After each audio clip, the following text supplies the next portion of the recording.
Hello friends, welcome back to my channel comets. अभी तक हमने क्लास 11 का जर्नल एंट्री चैप्टर नंबर 9 ख़त्म कर दिया है। डीके गोयल के क्वेश्चन सॉल्व कर सारे क्वेश्चन सॉल्व करना मतलब आपकी ज़िम्मेदारी है। मेरी ज़िम्मेदारी थी कॉन्सेप्चुअल बेस्ड क्वेश्चन सॉल्व करवाना, और कोई डाउट हो तो मुझे इंस्टाग्राम पर डीएम करना। आज हम करेंगे क्वेश्चन नंबर 1 न्यू चैप्टर का। कौन सा न्यू चैप्टर? वो न्यू चैप्टर है हमारा अकाउंटिंग इक्वेशंस। अकाउंटिंग इक्वेशंस जी, इसमें हम इक्वेशंस बनाएंगे। अब ये इक्वेशंस कुछ साइंस वाली इक्वेशंस नहीं होंगी, बल्कि कैसी इक्वेशंस होंगी मैं आपको बताती हूँ। आपने बैलेंस शीट का नाम तो सुना होगा। हाँ भाई, बैलेंस शीट का नाम सुना है। सबसे पहले कॉमर्स जब लेते हैं तो बच्चे कहते हैं balance sheet balance sheet balance sheet, लेकिन हमें आज तक देखी नहीं है बैलेंस शीट की शक्ल। तो ये बैलेंस शीट आपकी कुछ ऐसे दिखती है। बैलेंस शीट है ये, एक साइड में इसके आता है कैपिटल एंड लायबिलिटीज़ और दूसरी साइड में आते हैं एसेट्स। इन दोनों का जो अमाउंट है वो बैलेंस करना चाहिए। क्या जी? बैलेंस, इक्वल करना चाहिए। बैलेंस शीट एक ऐसी शीट होती है जिसमें सारी की सारी चीज़ों का बैलेंस लिखा जाता है, जैसे कि कैश का बैलेंस कितना है, कैपिटल का बैलेंस कितना है, और उसको एट दी एंड सब टोटल करके जो बैलेंस आता है वो इक्वल आना चाहिए। ये होती है बैलेंस शीट, जो कि बैलेंस होना चाहिए, एक से रहना चाहिए।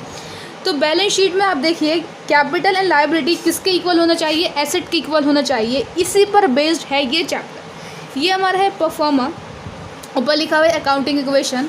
ऐसे नंबर 1 इधर आएगा ट्रांजैक्शन। अभी सब समझ में आ जाएगा। आगे हम देखें तो यहाँ पे लिखा हुआ है क्या? Assets is equals to liabilities plus capital. अब यहाँ पे जो एसेट्स के आगे इतना स्पेस छूटा हुआ है, आप कहेंगे क्यों? अभी समझ में आ जाएगा कि एसेट्स में इतना स्पेस क्यों छोड़ा है और लायबिलिटीज़ और कैपिटल में इतना स्पेस क्यों नहीं छोड़ा है।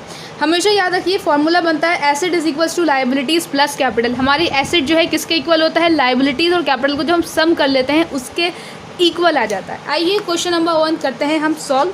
अभी तक अगर आपने मुझे फॉलो नहीं किया है, मतलब सब्सक्राइब नहीं किया है मेरा चैनल, तो प्लीज़ प्लीज़ प्लीज़ प्लीज़ सब चैनल कर दीजिए मेरा सब्सक्राइब। ठीक है जी। Prepare accounting equation from the following. Sandeep started business with cash 1 lakh रुपए। संदीप भैया ने अपना बिजनेस स्टार्ट करा है कैश के साथ। ऐसे नंबर 1 बिजनेस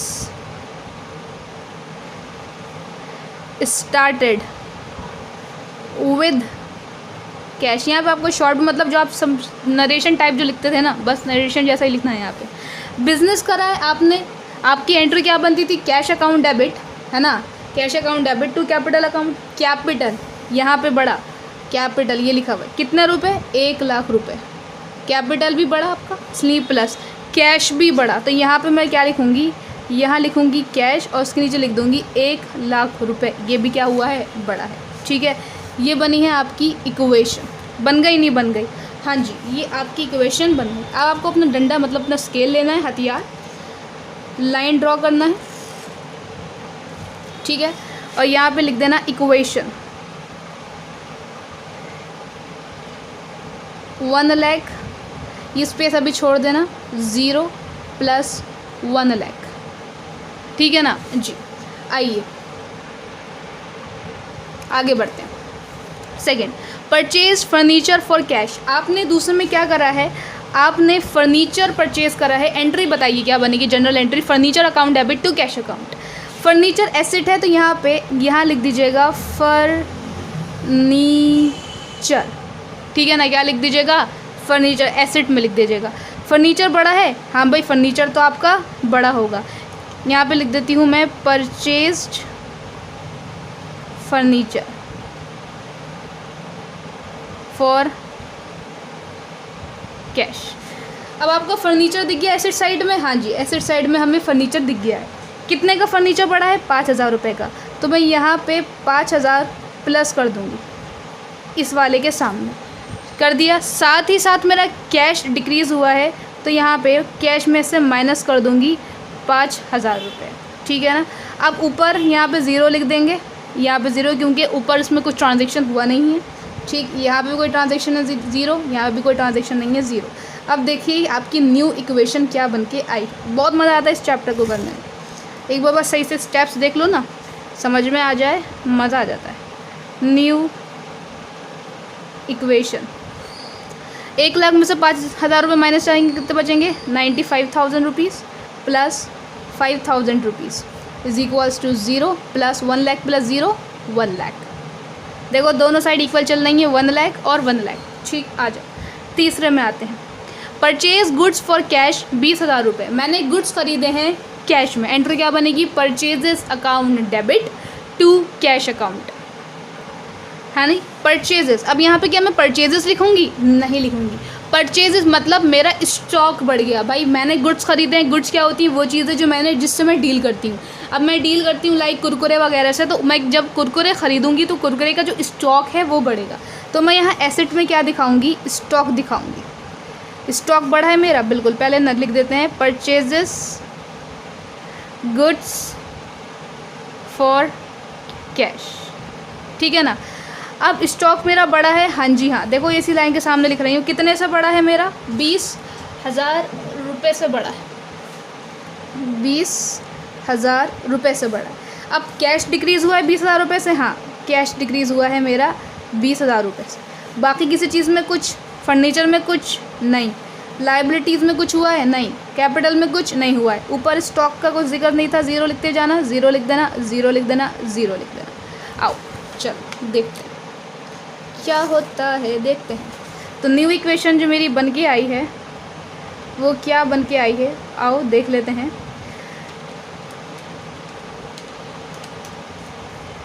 अच्छा जी, ये आ गया मेरा 75,000 रुपीज़। 95 में से 20 माइनस करेंगे तो प्लस 5,000 रुपये प्लस 20,000 रुपये is equals to 0 plus 1 lakh rupees. अब भी देखो चेक करते हुए जाना, आपका 1 लाख के बराबर आ रहा है। 75 और 25 1 लाख के बराबर ही आते हैं। एक बार ना हमेशा चेक करते हुए जाना, क्योंकि अगर एंड में अगर इक्वल नहीं आया ना तो फिर स्टार्टिंग से चेक करना पड़ता है। तो हर इक्वेशन में चेक करते हुए जाओ।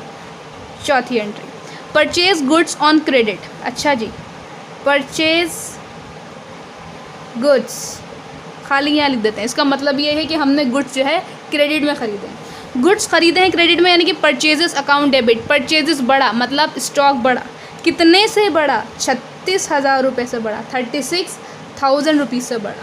दूसरी बात क्या, कैश कम हुआ? नहीं, लेकिन एक चीज़ और बढ़ी, परचेजेस अकाउंट डेबिट, जिससे ख़रीदा है मतलब लायबिलिटी बढ़ी है। अगर एंट्री बनेगी तो आपकी एंट्री क्या बनेगी? आपकी एंट्री बनेगी परचेजेस अकाउंट डेबिट टू, जिससे भी ख़रीदा है मतलब क्रेडिटर टू क्रेडिटर्स अकाउंट।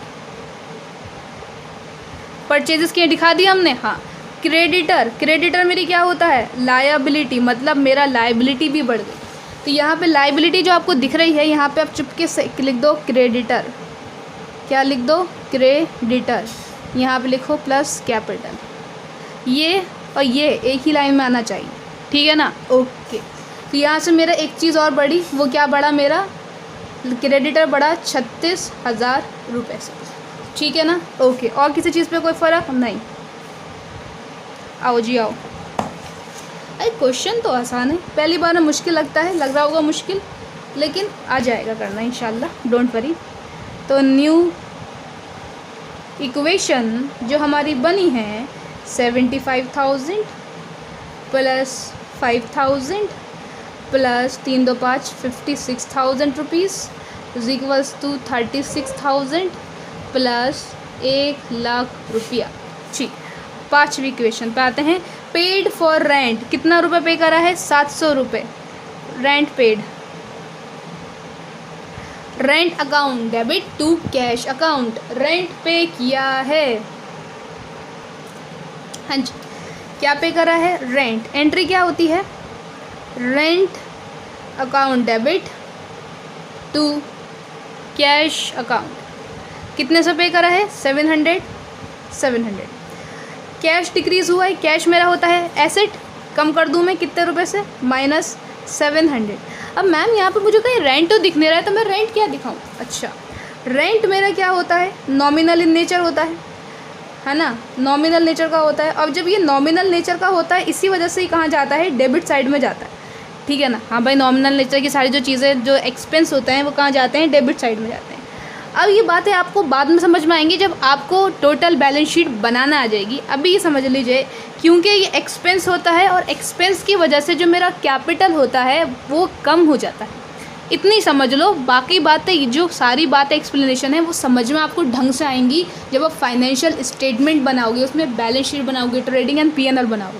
अभी समझ में नहीं आएंगे। अभी समझ लो कि क्योंकि रेंट है नॉमिनल नेचर का है, तो इसमें से हमारा क्या बनता है, ये एक्सपेंस होता है, और एक्सपेंस की वजह से मेरा कैपिटल जो है उसका अमाउंट डिक्रीज़ होता है। फाइनेंशियल स्टेटमेंट में प्रैक्टिकली ये बात मैं आपको करके दिखाऊंगी, ठीक है ना जी। तो 700 से मेरा ये कैपिटल आ रहा है वो क्या हो जाएगा, डिक्रीज़ हो जाएगा 700। अच्छा, ये जो मैंने ब्रैकेट लगाया है, ब्रैकेट जो है सिग्निफाई करता है माइनस। क्या सिग्निफाई करता है, माइनस। ये मैंने बस लगा के दिखा दिया है आपको, ठीक है जी। अगर मैंने यहाँ पे माइनस ये ब्रैकेट लगा दूँगी तो फिर यहाँ माइनस नहीं लगाऊंगी, ठीक है ओके। लेकिन मैं अभी ब्रैकेट नहीं लगा रही हूँ, बस ख़त्म हो गया। यहाँ पे 0, यहाँ पे 0, यहाँ पे 0। तो रेंट की बातें समझ में आ गई होंगी, हाँ भाई समझ में आ गई होंगी। न्यू इक्वेशन, तो 75,000 माइनस 700 होता है 74,300। 74,300 plus 5,000 rupees plus 56,000 rupees is equals to 36,000 rupees.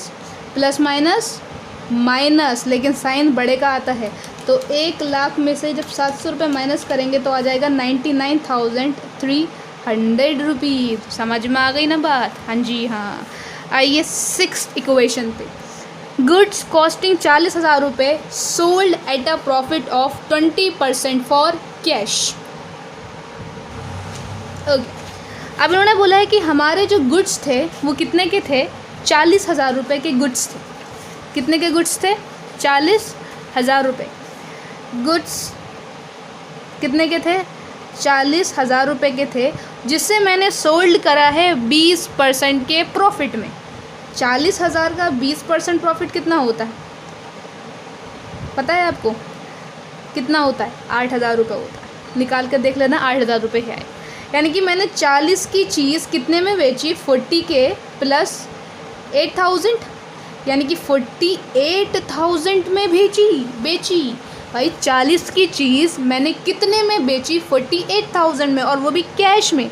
तो मेरे पास कैश कितना आया, 48,000 आया। कितना आया, अरे यहाँ लिखा नहीं, गुड्स सोल्ड, गुड्स सोल्ड इतना ही लिख देती हूँ फॉर कैश। एक कैश तो मेरे पास बढ़ा कितने से, 48,000 रुपीज़ से, लेकिन जो मेरे पास से स्टॉक कम हुआ वो कितने का कम हुआ, केवल और केवल 40,000 रुपये। तो 8,000 रुपये कहाँ जाएंगे, जो 8,000 रुपये का प्रॉफिट हुआ है वो कहाँ जाएगा, वो मेरी कैपिटल इंक्रीज़ कर देगा। तो ये कैपिटल में 8,000 रुपये इंक्रीज़ कर दूंगी मैं। देखिए 48,000 रुपीज़ मेरे पास आए उन सामान को बेचने के बाद, लेकिन एक्चुअल जो मेरे पास सामान कम हुआ है वो कितने का हुआ है, 40,000 रुपये का। यानी कि देखो लो यार, 8,000 रुपये इंक्रीज़ हो रहे हैं, ज़्यादा आ रहे हैं, किस चीज़ के, प्रॉफिट के। वो प्रॉफिट कहाँ दिखाया जाएगा, जब लॉस हमारा कैपिटल में से माइनस हुआ है तो प्रॉफिट भी कहाँ ऐड होगा, प्रॉफिट में ऐड होगा। बाकी सब जगह ज़ीरो क्या आ जाएगा, ज़ीरो आ जाएगा। और ये आपकी बन के आएगी, अब जो इक्वेशन वो आएगी फाइनल इक्वेशन बन के आएगी। कौन सी इक्वेशन मेरा बच्चा, फाइनल इक्वेशन बन के आएगी। आइए देख लेते हैं फाइनल इक्वेशन, पूरा लिखिएगा। आइए 74,300 प्लस 48,000 रुपीज़ कितना हो गया, 1,22,300, 1,22,300 प्लस 5,000 रुपये, 6 थे, 5 में से 4 जाएंगे, 1 बचेगा, प्लस माइनस माइनस, लेकिन साइन प्लस का आएगा क्योंकि वो बड़ा है, इज इक्वल्स टू 36,000 रुपये, 99,300 प्लस 8,000 रुपये, 1,730 प्लस 1,07,300। अब देख लेते हैं इनकी दोनों साइड इक्वल आ रही नहीं आ रही। 1,07,300 प्लस 36,000 रुपये, ये आ रहा है साइड 143,300। इन सबको ऐड करके देखो, 1,22,300 प्लस 5,000 प्लस 16,000, देखिए जी मैच कर गया। ये एक आप रफ में करके देख लीजिएगा, अगर ये मैच हो जाएंगी दोनों साइड, मतलब आपका क्वेश्चन 100% ठीक है। वीडियो अच्छी लगी हो लाइक शेयर कमेंट ज़रूर करिएगा और अपने फ्रेंड से कहिएगा कि सब्सक्राइब करिए और जो परेशानी हो मुझसे पूछिए। तब तक आगे के नेक्स्ट क्वेश्चन के लिए जमे रहिए मेरे यूट्यूब चैनल पे। जय हिंद जय भारत।